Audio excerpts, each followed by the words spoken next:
guys, so I have my 38-week appointment today. I'd say I'm feeling pretty good about it, but I'm kind of nervous. I've been having a lot of Braxton Hicks contractions. I've been getting them pretty consistently, like pretty much every single night I will have them. And it's almost like clockwork in that it'll be at least, I don't know, 2 hours maybe. I'm not timing them, but like I'll glance over the clock and be like, okay, there's another one. Okay, there's another one. And, kind of see how frequently they're happening to see if I really should be calling. But they haven't been like crazy painful or anything. Last night's started to get a lot more painful, a lot more frequent, in that I don't know. It just was like, should I call? Should I not? It was a Sunday night, and they finally went away. I was moving all over the place. I was changing positions. I was eating. I was drinking water. I was doing everything I could. And finally, after it was about, I think it was over 2 hours that they finally went away. So that was good. So I never ended up calling because I also knew I had a doctor's appointment today. So I could always see what she says. This is a new doctor for me, so that's good. Hopefully I'll have cycled through pretty much the whole practice at this point. I don't have another appointment for another 10 days, though, and I'm due in 11. So, yeah. But we'll see what she says. I'm sure she's just going to be like, oh, yeah, everything is normal. This is how you should feel. Completely uncomfortable. Pains, sure.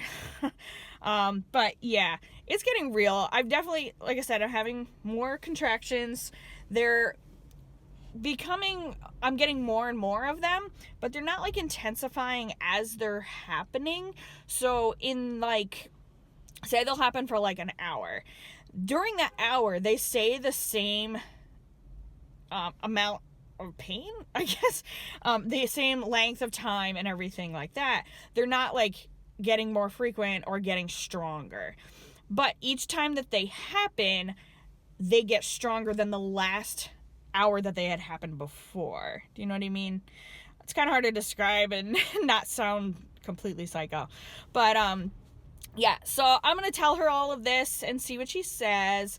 And hopefully she's just like, yeah, okay, like, this is what it is. Let us know if you need anything. But I'll let you know either way, and wish me luck. Made it home from my appointment. It was interesting.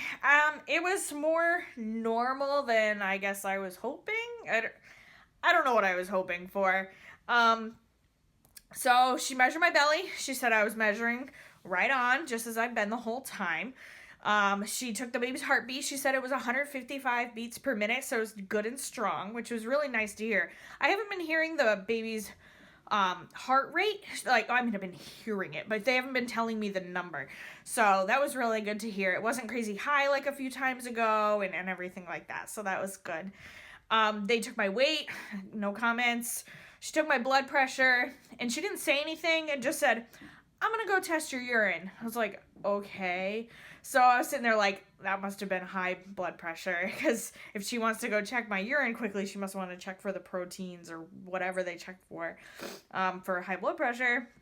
And then I heard nothing more about it. So I was like, okay. So then doctor, like I said, she checked me, the height, measuring, checked the heartbeat, and then she did a cervical exam. I am now 2 centimeters dilated. Still, she said probably still about 70% effaced. So I've made progress, which is good. That I'm really happy about, because with how much pain and everything that I'm currently feeling and going through, and I cannot get comfortable, and it's just, definitely feeling like the end is near, but it's so hard to tell. I could be sitting here at centimeters for like weeks, who knows? But yeah, so I, after the exam she did, I started having some really strong contractions, and they were probably about every 2 minutes apart, and they were lasting like a minute to a minute and a half each. And it was while I was there waiting to see the excuse me, heartburn, acid reflux, awesome. While I was waiting for the doctor to come back in for all my questions. And, I was sitting there like, you always go to the doctor and you're always fine. Like, you go in and you're like, but I swear I had a fever, or I swear my nose was running everywhere, or I swear my arm was hurting, but it's like, is that Murphy's Law, or one of them where you walk into the doctor and you're all of a sudden fine. It's like, oh, that's so annoying. And so I actually was kind of happy that this was happening while I was there so that they could see, because I was like pacing all around the room. I was like bent over. I was breathing heavy, doing like, I guess what you would call normal labor type things. Like, I don't know what to call it. But they did see me and they were just like, yeah, you're progressing.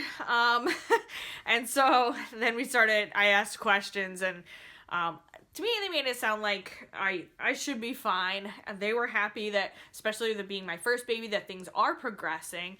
A lot of times, I guess things wait, or people have to be induced. It just doesn't happen. And so, go body, yes, we're doing something right here. And go baby, she's doing well. So then the other doctor came in for any questions, and I asked about traveling, and with my sister-in-law being pregnant as well, can I go visit her and her baby? And the doctor said, unless you want to be in the room next to her at labor and delivery, then by all means, go ahead. But if you want to deliver in your own hospital with your own doctors here, I suggest not going. And I was like, oh, okay.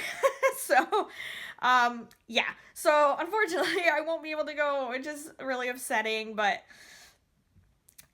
I do have to do what is right for my girl, and I will hopefully get up there and see them very soon.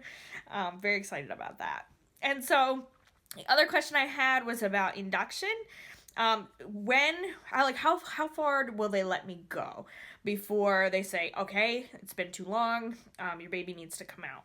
And they said that it would be a week after my due date is as long as they would let me go.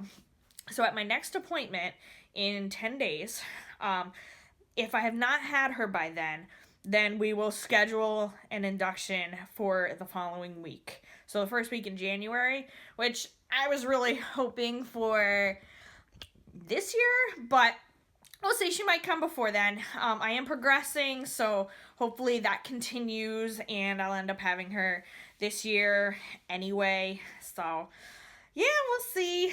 Those were the only questions I had, and I don't know. I guess that's it. I'm super uncomfortable. I can't really get comfortable. This chair, you should see how I'm awkwardly, like, slouched in it right now. It's like, my back is killing me. My, like, hips are killing me. She moves all the time, which is good. And decreased fetal movement would be bad, obviously. That would be something I would need to call in for. Oh, the other thing I asked about was, labor pains and stuff, and when I should call and when I should go in. And so she gave me a little card, a little like cheat sheet card that said to go in when I have contractions going on for a certain amount of time and whatnot, and if baby's heart or if baby stops moving and things like that. So she did give me that. And what else? So I guess that's it for my 38-week appointment. Again, I was 38 weeks and 3 days today. And I won't go into the doctor again for 10 more days, which is actually, it's a day before my due date. So I'm due on December 29th, next Friday, actually. And I go in on Thursday for my next appointment, as long as I haven't had her yet. So I honestly am kind of hoping that I have her by then. But either way, I will have her by a week after that. So we're really getting close here, and I'm getting really excited, even though I'm in tons of pain. So, yeah, thanks.